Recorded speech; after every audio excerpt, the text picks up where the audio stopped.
30 वर्ष पुराने दस्तावेजों के संबंध में उपधारणा साक्ष्य कानून का एक महत्वपूर्ण सिद्धांत है। भारतीय साक्ष्य अधिनियम 2023 के अनुसार बहुत पुराने दस्तावेजों को सिद्ध करने में आने वाली कठिनाइयों को दूर करने के लिए यह नियम बनाया गया है। अर्थ: सामान्यतः किसी दस्तावेज पर भरोसा करने वाले व्यक्ति को यह सिद्ध करना पड़ता है कि उस पर किए गए हस्ताक्षर वास्तविक हैं। दस्तावेज का निष्पादन एग्जीक्यूशन सही प्रकार से हुआ है। यदि आवश्यक हो तो उसका अनुप्रमाणन एटेस्टेशन भी सिद्ध किया जाए। लेकिन जब दस्तावेज बहुत पुराना हो जाता है तब उसके लेखक, हस्ताक्षरकर्ता या गवाह जीवित नहीं रहते। ऐसी स्थिति में कानून न्यायालय को उपधारणा करने की अनुमति देता है। 30 वर्ष पुराने दस्तावेजों का नियम: यदि कोई दस्तावेज 30 वर्ष या उससे अधिक पुराना हो, उचित अभिरक्षा प्रॉपर कस्टडी से प्रस्तुत किया गया हो, दिखने में वास्तविक और स्वाभाविक प्रतीत होता हो, तो न्यायालय यह उपधारणा कर सकता है कि उस पर किए गए हस्ताक्षर वास्तविक हैं। हस्तलिपि वास्तविक है। दस्तावेज विधिपूर्वक निष्पादित किया गया है। यदि उस पर साक्षियों के हस्ताक्षर हैं तो अनुप्रमाणन भी विधिपूर्वक हुआ है। उचित अभिरक्षा प्रॉपर कस्टडी का अर्थ: जब कोई दस्तावेज उस व्यक्ति या स्थान से प्राप्त हो जहां उसका स्वाभाविक रूप से होना अपेक्षित है, तब उसे उचित अभिरक्षा कहा जाता है। उदाहरण: 1980 का एक विक्रय विलेख 2025 में खरीदार के परिवार द्वारा न्यायालय में प्रस्तुत किया जाता है। यह 30 वर्ष से अधिक पुराना है। उचित अभिरक्षा से प्राप्त हुआ है। अतः न्यायालय इसकी प्रामाणिकता की उपधारणा कर सकता है।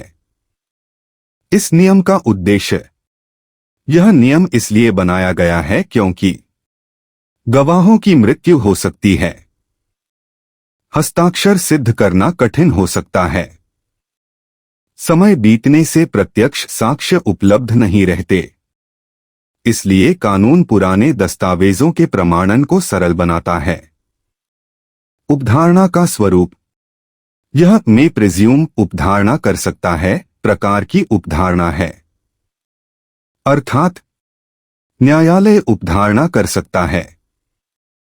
न्यायालय ऐसा करने के लिए बाध्य नहीं है। विरोधी पक्ष इस उपधारणा को खंडित कर सकता है। यह कथन साक्ष्य कानून के एक महत्वपूर्ण सिद्धांत को व्यक्त करता है जिसे सर्वोत्तम साक्ष्य नियम बेस्ट एविडेंस रूल कहा जाता है।